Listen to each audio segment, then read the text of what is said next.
Hello, everyone. Can you believe that hockey season is here? He's Mike Evans. I'm Will Petersen. Mile High Hockey is back. Gosh, my name is on that graphic. Look at that, look Mike. at that. What are we doing? I'm a guest. Mike's I'm a guest. Do you like this role? I do like this role. Yeah. I do like this role. So the season starts tomorrow night in Las Vegas. Let's just start with the obvious. Can you believe that hockey season is here? I can. I'm ready for it. It's a long season, and I think that's something that I think Avalanche fans have to keep in mind. We have 6 months of hockey left, and I know that there's some concern out there that with the Avs missing some key guys in the first part of the season, could they find themselves in the unfamiliar position of not being a playoff team? And I think that maybe early on, maybe you do have to accept the fact that this could be a team that kind of lurches along as a 500 hockey team. But I think there'll be reinforcements coming. And let's face it, this team has too good of a core to not be competitive most nights in and out. And I think they'll be fine, is what I'm saying. It's a long season. I think they'll be fine. Well, you mentioned it. Let's talk about the big names that won't be out there against the Golden Knights. Obviously, Valeri Nichushkin is still suspended. Yeah. Gabriel Landeskog, we still haven't pinned down a timeline on the captain's return. And Artturi Lehkonen, we got some news on Monday that was unfortunate, Mike, that basically Jared Bednar said he'll have a 5-month checkup at the end of October. So hockey, they never tell you anything about injuries, but read between the lines. They have 11 games in the month of October. I wrote about that at denversports.com yesterday. You're not going to see Artturi Lehkonen in all likelihood for those first 11 games. Do they have enough firepower to survive? You said Thanksgiving, Christmas. Yeah. These are kind of the benchmarks for an early NHL run. Do they have enough firepower to be in a playoff position, be at 500? What should fans' expectations be the next 2 months? I think that you should look at it from a positive, from the standpoint that you still have Nathan MacKinnon, you still have Mikko Rantenen, you still have Cale Makar, you still have Miles Wood, Ross Colton, you got Logan O'Connor coming back. And remember, he was in the midst of a career year when he went down with the injury. And there are a couple exciting players, young players, to really get a chance that are going to be given that opportunity to go out and play extended minutes. We get to watch Nikolai Kovalenko. We get to watch Cal Ritchie. We get to see guys like that with the understanding that it's kind of an expanded tryout for them. And it's not like they're going to have to be looking over their shoulder all the time, wondering if they're going to get yanked. These other guys you mentioned are not going to be coming to their rescue anytime soon. So it really is a built-in excuse for the Avs to play these guys. And I think it's a win-win. You get a chance to see some of these younger players, give them some valuable experience playing with and being around these Stanley Cup champions. And the hope is that, 2 or 3 of these guys really kind of pop a little bit. You build some organizational depth. And in the meantime, there's still plenty of fire. Believe me, nobody is weeping for the Avs. Nobody around the NHL is like, oh, those poor Avs. Right. Oh, they're missing these guys. Trust me, there's still enough left in reserve. Well, and you look at it in the playoffs last year against Dallas. Okay, the road team won 5 of the 6 games in that series, Mike. So it kind of feels to me like the elephant in the room. Home ice advantage isn't what it used to be. Even if we go back to the Cup run a couple of years ago, they closed all 4 series on the road.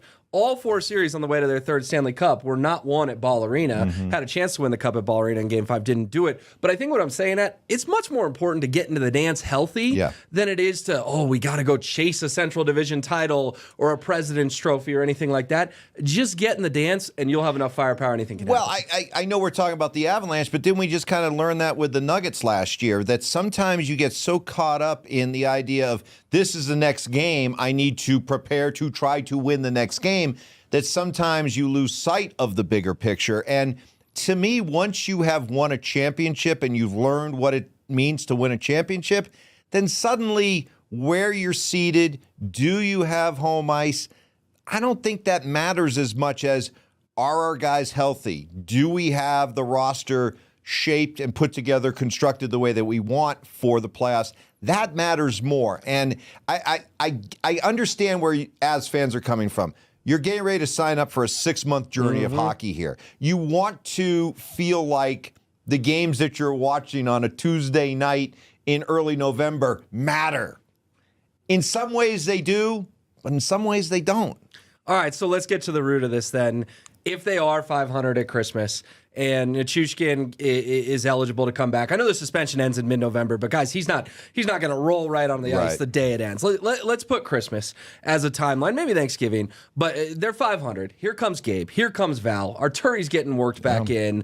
Then it feels like, okay, the boys can go on a run and we'll see those 10 wins in 12 games type stretches. But I think what we're both preaching here is patience. Guys, it's not going to look real pretty in 2024. 2025, January 1st, when the calendar flips, that's when they need to turn it on. Yeah, because, you know, especially when you're getting Val back, you're getting a Val back. He's not coming back from an injury. Right. You know, I mean, he's got to get this part right. Yes. But I think we all know that if this part's right, the rest of it's awesome. You're talking about what I think is a top 20 player in the NHL. Lehkonen, Gabe, that's a different matter. They're going to need time. But again, you have time. That's the beauty of a long NHL season. And I would accentuate the positives here. You got proud pros in MacKinnon, in Rantenen, Makar, and Taves, guys like that. They are going to create a standard that they will insist upon themselves to live up to, and the newcomers. And I think that you're going to get a chance to watch some of these younger players be given a chance to have a different role, an expanded role. And I think at least in the early part of the season, enjoy that part of it without getting stressed about the point total and where they are in the standings. All right, you mentioned Mikko Rantanen, kind of an awkward situation. Mike, there was reports in July that this extension was going to get done. It's not done. He is going to play tomorrow night against the Knights without a new deal, unless we get news in the next 24 hours, which you always could. Yeah. Sometimes these things get done right at the wire, but obviously Mikko Rantanen is a huge piece of the Colorado Avalanche. Is it a big deal if the extension's not done and the regular season starts? The longer it goes, yeah, Will, because and it was a weird thing that developed last year, and I don't quite understand it, but there was some Mikko backlash last year that I didn't really understand. You know, for somebody who all he does is go out and rack up over 100 points, and you know, I said earlier, Val's like a top 20 player. I think Mikko Rantanen's a top 12 player in the NHL. I really do. And so for that kind of performance, that kind of production, a proven Stanley Cup champion, this is a no-brainer. But, you know, you're talking about a team that's lugging around Gabe Landeskog's deal, Val Nichushkin's deal, with no real certainty of how those deals are going to age here in the next couple of years. So I can see how that's playing a role in it, but I believe cooler heads will prevail. Mikko Rantanen has to be part of this core long term. I think they'll get it done. And this isn't the NFL where the salary cap is kind of loose. Let's put it. No, the NHL has a real salary cap, folks. All right, let's get out of here on this. Vegas tomorrow night. Can the Avs start 1-0? Does it matter if they start 1-0? Obviously, it's a tough test first game of the year. Yeah, it's a tough test. You know, Vegas will be up for it. Although I think Vegas is a team that right now is they're in that transition, rebuild, you know, kind of reconfigure on the fly type team as well. So it's game one of 82. And I'm sorry. I know some people just want to build that urgency right from the start. I just can't go there. It's a long season, a lot of hockey left to be played.